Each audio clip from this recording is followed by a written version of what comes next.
Hi guys, खुलुमबाय कामेश्वर बर' चेनेलनि जानानै फिन खेबसेबाव बयखौबो बरायग्रोनाय जाबाय रायजोफोर।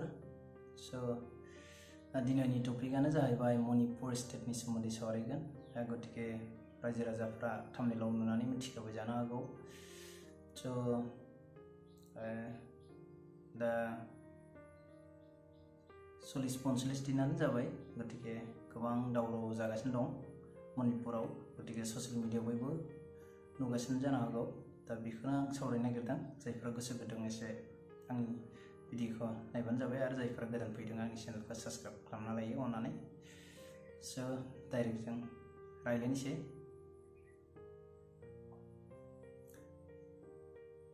मणिपुरा मानि थाखाय एसे दावराव जादों बेनि सोमोन्दै सावरायगोन। गिबियावनो 4 जुननिफ्राय जादों। एक्चुअली मणिपुराव मोनथाम कास्ट थायो। बेनो जाबाय माइटे, बेनि पपुलेशना 15 लाख, आरो नेक्स्टआव कुकी ट्राइबेल दं। बे ट्राइबेलानो जाबाय 8 लाख, आरो नागा थायो, नागा हारिया थायो 6 लाख। गतिके हाइस्ट पपुलेशनानो माइटे हारिफोरानो। दा बिसोरो जाबाय जेनेरेल केटेगरिनि, आरो कुकिया जाबाय एसटी ट्राइबेल केटेगरिनि। गतिके दा मेन हिस्ट्रियानो जादों जे बे दावरावा कुकी आरो माइटेजों। गतिके मणिपुराव बयबो मिथिखायो, मणिपुरनि केपिटेल इम्फल। जे इम्फल एरियायाव प्लेन एरिया, इम्फलाव हाइस्ट माइटे हारिफ्रानो थायो, आरो बिसोर गोबां एडुकेटेड जाबाय। बिसना पपुलेशना बांद्राय, साख्रियालबो बांद्राय बिसना। आरो जोंनिया ट्राइबेल माने कुकी, जायखौ कुकी हारियाबो ट्राइबेल ना, बिसोरो सिर्फ हाजो एरियाफ्राव थायो माने। बेयाव कारन जाबाय माइटे हारिया जेनेरेल नालाय, ट्राइबेल हा लानो मोना बिसोरो। बिसोरो मा खालामबाय, बिसोर सरकारनो मोनसे आरज बिलाइ गथायबाय जानो हागौ। गतिके एसटी स्टेटास मोननो थाखाय। गतिके बेयावनो मेन दावराव जादों। गतिके सिगनेल होदोंमोनदां सरकारा एसटी स्टेटासखौ होनो थांनायनि एबा होनो थाखाय, बेनि थाखायनो दावराव जाबाय। 4 जुनाव मोनसे रेली ओंखारबाय। बे रेलीयाव गोबां दावराव दावसि जाबाय। बे दावराव दावसि जानायाव गोबां मानसिबो थैबाय। कमसे कम 150 मानसि थैदों। बेसेबांबा दुखु गोनां। आरो बेयाव गोबां गिदिर गिदिर जाथाय जाना दं। दा आं रायलायगोन। गतिके दा कुकियाथ' गोबां एडुकेटेड जाबाय नालाय, बिसोरो एसटी स्टेटासखौ नागिरदों।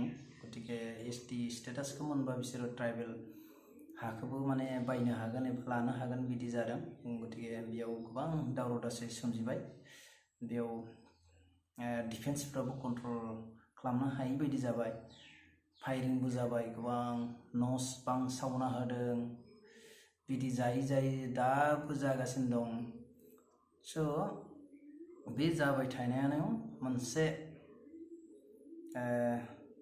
नखर होननांगोन। मोनसे नखराव बिसोर कुकी हारि, बिसोरो माइटेफोरनि गेजेराव थायो जानो हागौ।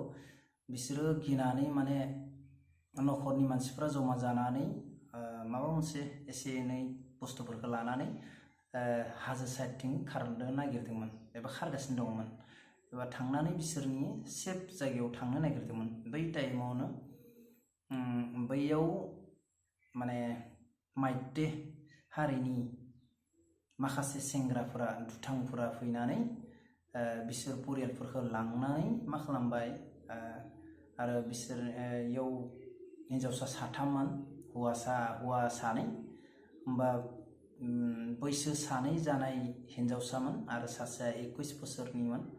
जाय भिक्टिम, बिनि थाखाय रायलायगोन दायो मेन बेनो।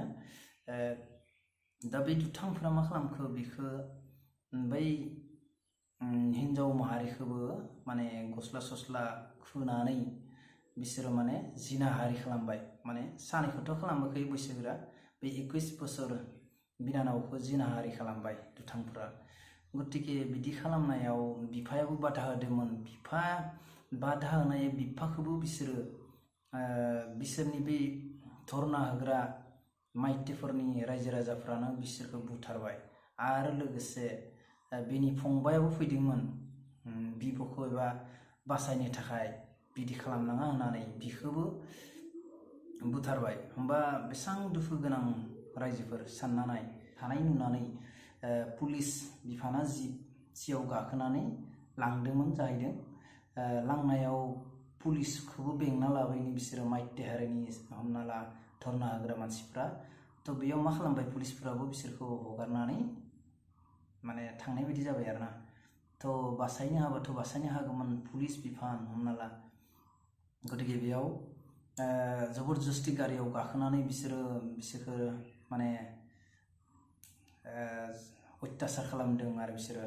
स' बिदि खालामनायाव बिसोरो गारना थांबाय। बेयाव बांद्राय मोजां मोनबाय बिसोरो, चान्स मोनबाय नालाय। बिदिनो माने गोबां माने बैसो जानाय हिन्जाव सानैखौ अनलि माने हिफोरखौ खुनानै जाहाथे हिफोरखौ खुबाय आरोना, जेबो खालामासै बिसोरखौ। आरो बै 21 बोसोरनि हिन्जावसा एबा बिनानावखौसो बिसोरो माने जिनाहारि खालामबाय। गतिके बिफायाबो बासायनो नागिरदोंमोन, बिफायाबो बासायनो हायासै। फंबाय फैदोंमोन, फंबायाबो बासायनो हायासै। स' बिफा आरो फंबायखौबो सानैखौबो बिसोरनि बै भिरावनो बिसोरो बुथारबाय आरो। सानना नाय बि मा खालामगोन। माखासे बिनि खाथि खालानि बिदामोन बायदि माइतेफोरनि हारिनि बिदा बायदि दङमोन, बिसोरखौ बासायगोन होनना सानदोंमोन, नाथाय बासायनाय जायाखै बिसोरबो। गतिके बै जायफोरा बिथांमोना बिनानावखौ जिनाहारि खालामबाय, आं चेनेलनि जानानै बिसोरखौ जाहाथे धिक्कार होयो, बिसोरखौ जाहाथे फासि साजा मोनो। आं आरज गाबो जाहाथे सरकारसिम बिसोरखौ सासे गोख्रोंनिफ्राय गोख्रों साजा होनांगौ। नङाबा जोंनि बे मानसि माहारियाव जेबो फाराग थानाय नङा मानसि आरो जुनारजों। मानसि जानानै जों जुदि खालामबाय थायोबा मा जासिगोन। आरो मणिपुरनि थाखायनो वर्ल्डआव मिथिबाय बिदि एसां गाज्रि खामानि जादों होननानै। जों जाय हिन्जाव माहारिखौ बिमा माहारि सानो, बिमा माहारिखौनो जों दिनै मान सनमान होनो रोङाखै। मा जादों, मा जानो थांगासिनो दं। आरो आं मोनसे खावलायो जे बे मणिपुरनि CMआ बहा हाबगासिनो दं एसां। कमसे कम 45-60 दिन जानो हमबाय। तो मानो एक्सन लायासै। आरो बे केसखौ FIRबो खालामदोंमोन, नाथाय FIR खालामनायनि उनावबो जेबो जायासै। मानो होनबा 3 तारिखनिफ्रायनो नेटआ बन्द जादोंमोन। उनावसो भाइरेल जादों, दाखालिबावसो भाइरेल जादों बुधबारखालि। होमबा सानना नाय, बे भाइरेल जानायनि उनावसो मिथिखादों। एक्चुअलि भुला CMनिबो दंखायो। आरो CMआ गोख्रों खालामनांगौमोन। गाव हायाबा सेन्ट्रेल सरकारनिफ्राय डिफेन्स लाबोनानै प्रटेक्शन होनांगौमोन, बेखौथ' खालामासै। गतिके आं साननाय मथेबा मेन सरकारनिबो भुल दं। आरो लोगोसे पुलिस बिफाना बै बिनानावफोर रेप जानाय एबा जिनाहारि जानायनि बारा गोजान नङामोन पुलिस स्टेशन दं, 1 किल'मिटार 1.5 किल'मिटारसो दं ना। होमबा बेनिफ्राय फन खालामनानै पुलिसफोरखौथ' लिंनो हायोमोन, डिफेन्स प्रटेक्शननि थाखाय लांनो हागौमोन। सानना नाय, जोंनि भारत हादराव कारगिल बायदियाव जुदि दावहायाव जुदि देरहाना फैयो, दा जोंनि नर्थ इस्टआव मणिपुर बायदि बे दावरावखौनो हाया जाबाय। दा बेसेबां लासिंसिं।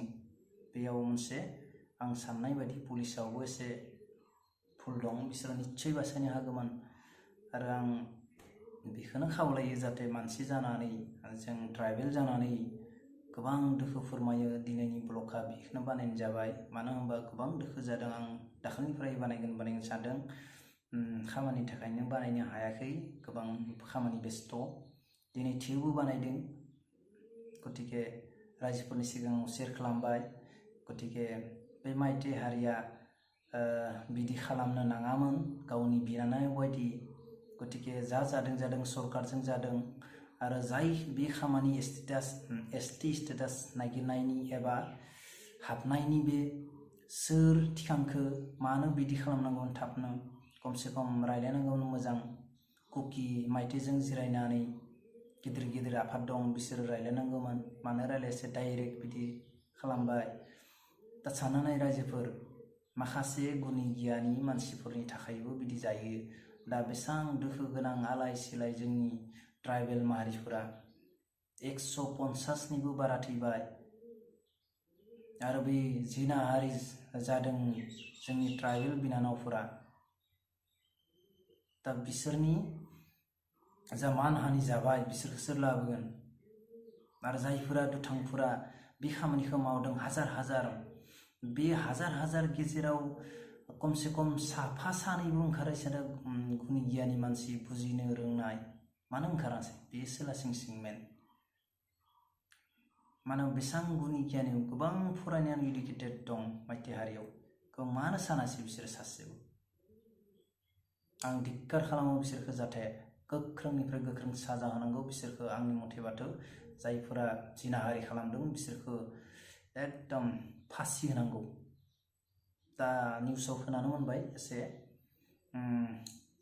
लाइफ टाइम जेल होदों होननानै दा टाइमावसो मिथिगोन बे लाइफ टाइम जायो ना मा जायो गतिके जोंथ' बुंनो हाया जों सिर्फ जों बुजिनायखौ एसे शेयार खालामबाय रायजोफोर गतिके गोबां दावराव दासि गोबां दुखु दा बै साफा सानैनि थाखायनो दा दिनै जोंनि पाब्लिक ट्राइबेल पाब्लिकफ्रा बेसेबांबा आलाय सिलाय गावनि गथ'फोरखौ उन्दै लांनानै बहाबा न' बां सावजादों सोरनिबा बिफा थैबाय सोरनिबा बिदा थैबाय गतिके बिदिथ' खालामनो नाङामोन मानो होनबा बयनिबो नखराव आइजो माहारि थायो बिनानाव थायो बिमा थायो एसेबो साननाय गैया एसां जुनार आखुनि मानसि बिसोरो सानना नाय गतिके बै साफा सानैनि थाखायनो जोंना इन्डिया बदनाम जाबाय नर्थ इस्टआ बदनाम जाबाय साननानै रायजोफोर बेखायनो बयबो बुजिनांगौ बयबो अननांगौ सासेया जुदि रागा जोंनाय माखासे बुजायनांगौ माबाफोर